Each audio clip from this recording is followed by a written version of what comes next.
Lots of news has broken over the last weekend of how much information Donald Trump ignored in the initial weeks as coronavirus spread across America. And so the question is, if we had responded more aggressively or aggressively at all, could lives have been saved? Now, that's one question for me to ask, I guess, but Jake Tapper asked it of Dr. Fauci, and here's what he had to say. Do you think lives could have been saved if social distancing, physical distancing, stay-at-home measures had started third week of February instead of mid-March?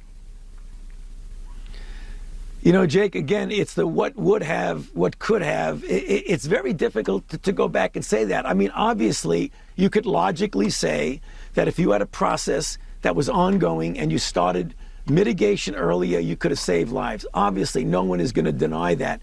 But what goes into those kinds of decisions is complicated. But you're right. I mean, obviously, if we had right from the very beginning shut everything down, it may have been a little bit different. But there was a lot of pushback about shutting things down back then. Oh. Okay, so look, he's being a little bit careful in the beginning with his language. A little bit. Yeah. Oh, sorry, I don't mean to interrupt you, but I think he's being incredibly careful. Yeah.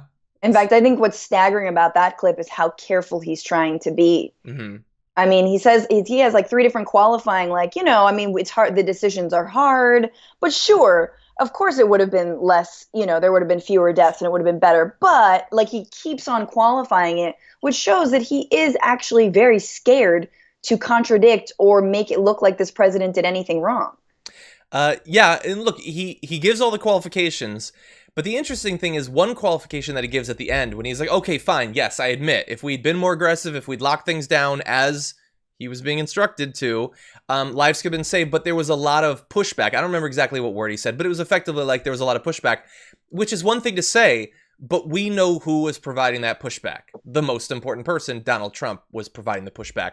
And more importantly than us knowing that, Donald Trump knows that. And so he's gonna see that Fauci video, and he's not gonna like Fauci admitting that lives could have been saved, even though it's the most obvious thing in the world. You shouldn't need Dr. Fauci to tell you that. But when he says that there was pushback and he knows that it was him, because regardless of what he says, you know, in front of the podium or whatever, he knows what he did, and he knows what he said, and he knows what people's response is. Well, he's not gonna like it. And apparently, indeed, he didn't like it, because he went on Twitter and he retweeted a tweet that included the hashtag #FireFauci. Now, look, it's possible that he didn't realize what he was retweeting, but he knew what he was retweeting. And so #FireFauci is trending. And that, look, this is not the same thing as him actually firing him, but he is encouraging the social media pressure against Dr. Fauci for committing the crime of admitting what is true when the right wing, you know, God Emperor Donald Trump has said otherwise.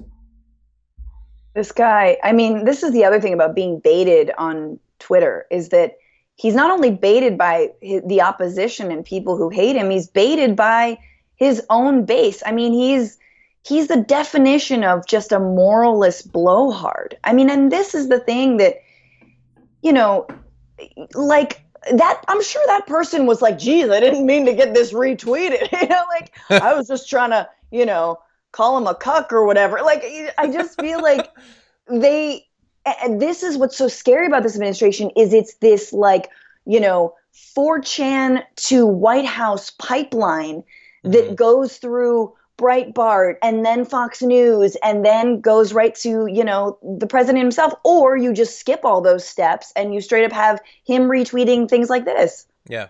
Exactly. And I mean, we saw that over the last 2 weeks when I think we might have talked about maybe on Monday, did we talk about the diamond and silk, the number of deaths is being invented? It's just being made up. No. I don't know if that was us. But anyway, they said it 2 weeks ago. And last week, it was just all Fox News. All the opinion people, they're straight news people. Not every single one of them. I don't think Chris Wallace has said it. But, and maybe not Brett Baer. But virtually all of the... There. Virtually all of the others have now said the numbers are being either artificially inflated or they're just based on nothing, or because it's lower than an estimate that was given, we shouldn't care at all. That's Tucker Carlson's thing. If, you know, he said on one day that it's not as bad as they said it would be, on the day that the numbers jumped up to 2,000 and stayed there for 3 days. That was his bold stance that he decided to take.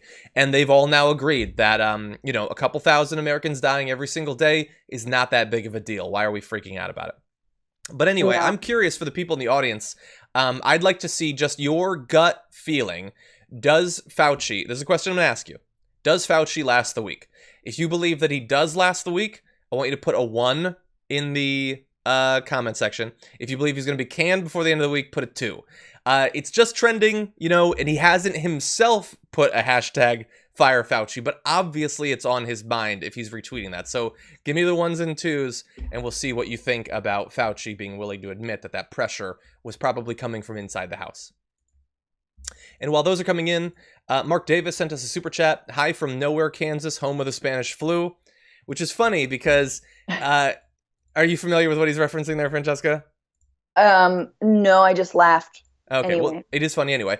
But so the response to anyone who's like, hey, Asian Americans are getting harassed and assaulted all over the place, maybe you could chill with the China flu thing, Right. is, hey, they called it the Spanish flu before and nobody had a problem because, first of all, because what was acceptable in 1918 is acceptable now for some reason. Sure. I mean, yeah. And second of all, it didn't start in Spain. That was propaganda. There's a chance it actually started in Kansas. That's the belief.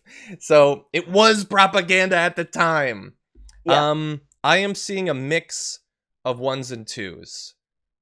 So Fauci, maybe update your resume, get your LinkedIn, polished. You might be heading out. I mean, this is he goes the same way if he leaves as so many different officials in the Trump administration who are faced with that moral crisis. I mean, some of them can go F themselves, but others who've tried to do good are like, I'm between trying to make a 2-year-old understand that there are lives at stake and also being an honest act, like actually being integrous. And I think you see that in Fauci's response. And you see that, I mean, the fact that he's staying on, he could quit. He could absolutely quit because he's been ignored. So he's in the right to actually leave, if anyone, because that if anything goes wrong, if Trump starts to say that his response was, that this is actually bad, that like he's been advised poorly, he's going to blame Dr. Fauci. Yeah, and I don't know, like as I'm thinking about the possibility, because there have been past times in the past few weeks where we thought he might be about to be fired. There's sort of like if he gets fired, then he might in theory be freed up to give us more information about his conversations with Donald Trump, which would be scary, but probably wouldn't actually change anything. The issue is that he has seemed more successful than most in being able to at least a little bit nudge Donald Trump in the right direction. That power might be waning, but in terms of shutting down the Easter, relaunch of the economy, he seems to have been important there.